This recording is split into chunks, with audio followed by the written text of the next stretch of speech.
Api di Bukit Menoreh, karya S.H. Mintarja. Dengan saya, Handa Salafia.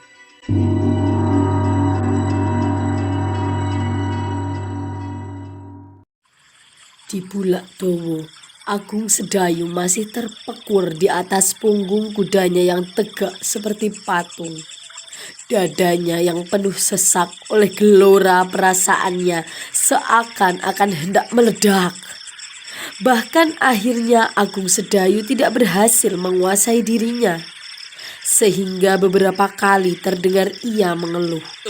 Di tengah-tengah bulak yang panjang dan sepi itu, seolah-olah Sedayu mendapat kesempatan untuk meledakkan segala himpitan di dadanya. Agung Sedayu tidak tahu sudah berapa lama ia berhenti di tengah-tengah jalan. Di antara sawah-sawah yang terbentang sedemikian luasnya. Tetapi akhirnya ia terkejut ketika lamat-lamat didengarnya derap kuda di belakangnya.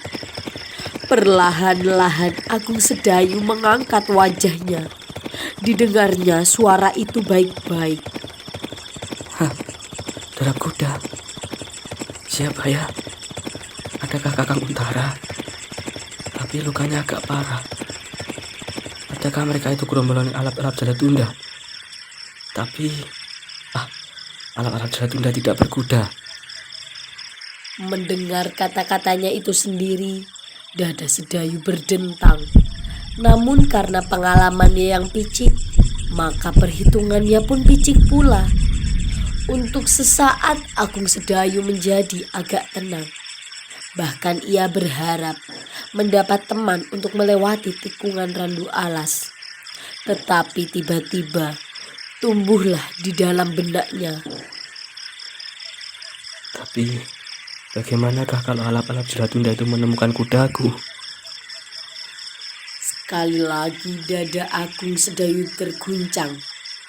Pikiran itu semakin lama menjadi semakin kuat. Malah kemudian Agung Sedayu menjadi pasti, pikirnya. Derap kuda itu adalah derap kudaku sendiri, tapi dengan alap-alap Jalatunda di punggungnya. Bagaimana aku harus bersembunyi di bulak ini? Derap kuda di belakangnya itu pun semakin lama menjadi semakin dekat. Ia tidak dapat mengira-irakan masih seberapa jauhnya. Namun di malam yang sepi itu, suara derap itu rasa-rasanya tinggal beberapa langkah di belakangnya. Tiba-tiba mata Agung Sedayu tersangkut pada sebuah parit yang agak dalam. Tanpa berpikir lagi, maka dengan tergesa-gesa ia meloncat turun. Demikian tergesa-gesanya hingga ia jatuh terjerembab di tanah yang becek. Tertatih-tatih ia bangun, kemudian berlari-lari terjun ke dalam parit, sehingga pakaiannya yang basah menjadi semakin kuyup. Tetapi Sedayu sama sekali tidak menghiraukannya lagi.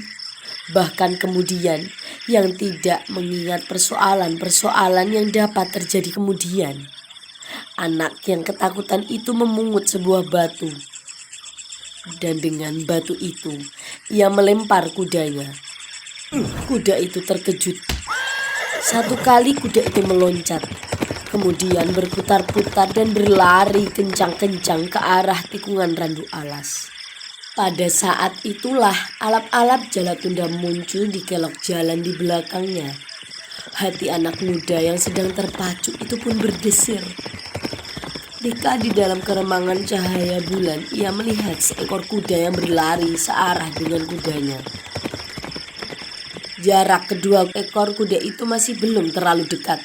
Dengan demikian, alap-alap Jalatunda masih belum dapat melihat bahwa di punggung kuda itu tak ada seorang pun yang menaikinya. Karena itu, sesaat ia masih diganggu oleh keraguan-raguannya. Jangan-jangan penumpang kuda itu benar-benar sakti, seperti yang dikatakan Untara. Adakah kuda yang berlari itu adalah kuda kawan Untara? Bukankah aku alap-alap Jalatunda? Alap-alap Jalatunda tidak mengenal takut, meskipun seandainya yang berkuda itu Untara sendiri. Alap-alap Jalatunda itu pun segera memacu kudanya secepat angin.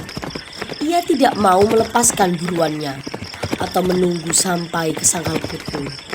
Orang itu harus ditangkapnya, hidup atau mati. Karena itu, tiba-tiba alap-alap itu berteriak ngeri, mirip seperti suara burung alap-alap yang berteriak di udara. Kudanya itu pun berlari semakin kencang seperti gila.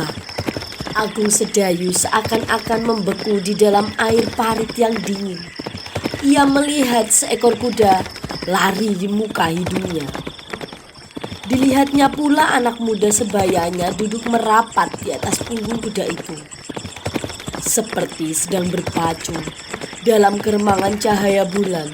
Agung Sedayu tampak mengenali bahwa penunggang kuda itu adalah anak muda yang tadi bertempur dengan kakaknya, Alap-alap Jalatunda. Maka dari itu giginya gemeretak, tetapi sama sekali bukan karena kemarahannya.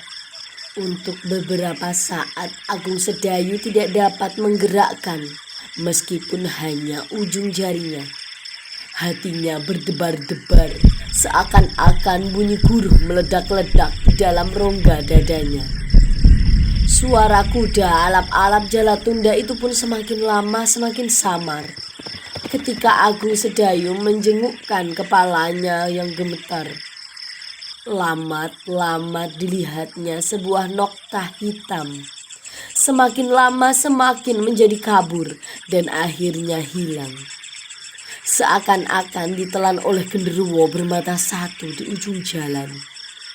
Tetapi Sedayu kini sudah tidak ingat lagi kepada genderuwo bermata satu itu. Dan matanya pun kini dapat melihat pohon randu alas itu dengan jelas. Lingkaran yang keputih-putihan di tengah bayangan hitam itu tidak lain adalah bagian-bagian yang tak berdaun. Sedayu menarik nafas, namun ketakutan yang lain kini mencekamnya. Bagaimanakah seandainya alap-alap Jalatunda itu nanti kembali? Perasaan takutnya itu semakin lama semakin menghujam ke pusat dadanya. Demikian takutnya sehingga akhirnya Agung Sedayu tidak dapat lagi berpikir. Tiba-tiba saja ia berdiri dan merangkak menaiki tepian parit. Seperti orang yang kehilangan kesadaran diri, Agung Sedayu berlari-lari kembali ke arah Dukuh Pakuwon. Biarlah kakaknya membunuhnya daripada mati karena tangan alap-alap Jalatunda yang garang itu. Mula-mula ada juga niatnya untuk berlari kemana saja. Tidak ke arah alap-alap Jalatunda dan tidak kembali ke kakaknya. Tetapi kemana dan apakah yang akan terjadi dengan dirinya besok, lusa dan seterusnya. Karena itu, maka niat itu pun tak berani dilakukannya. Ketika Agung Sedayu hampir sampai ke pangkal jalan bulak yang panjang itu, sebelum ia membelok, tiba-tiba sekali lagi ia mendengar derap kuda.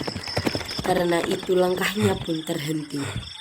Dicobanya untuk mengetahui dari mana arah kuda itu datang. Ketika ia menoleh, di sepanjang bulak dowo itu tak dilihatnya sesuatu. Sementara itu derap kuda semakin menjadi dekat. Sekali lagi Agung Sedayu menjadi sedemikian bingungnya, sehingga kembali ia berlari ke parit di tepi jalan. Tetapi parit itu melengkung dan berbelok. Karena itu ia memerlukan waktu untuk mencapai kelokan parit itu. Ketika kuda itu muncul di siku jalan, Agung Sedayu baru mencapai tanggul parit. Sehingga dengan tergesa-gesa ia meloncat terjun ke dalamnya. Namun orang yang berkuda itu sempat melihatnya dan tiba-tiba saja penunggangnya menarik kekang kudanya dan tepat di muka Agung Sedayu terjun. Kuda yang berlari kencang itu pun berhenti. Agung Sedayu masih terbaring di dalam parit.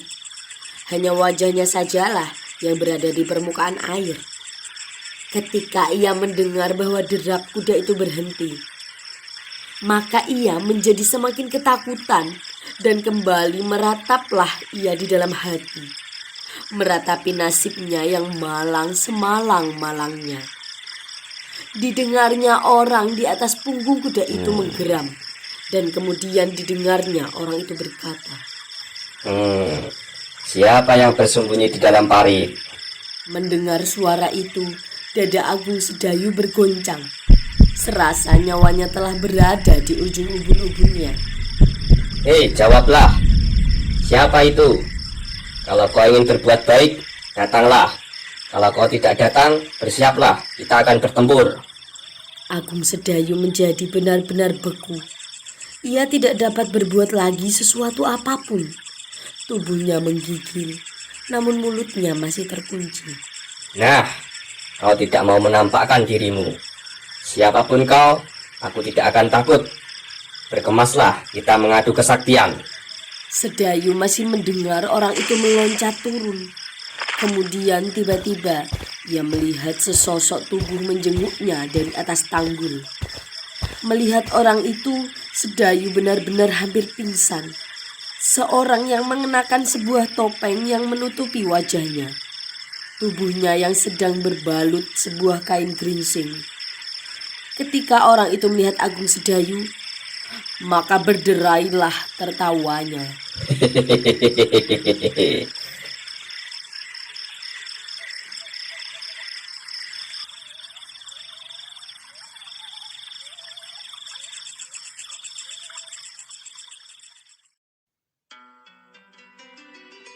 Terima kasih telah mendengarkan kisah Api di Bukit Menoreh. Nantikan kisah selanjutnya. Jangan lupa subscribe, like, komen, dan share.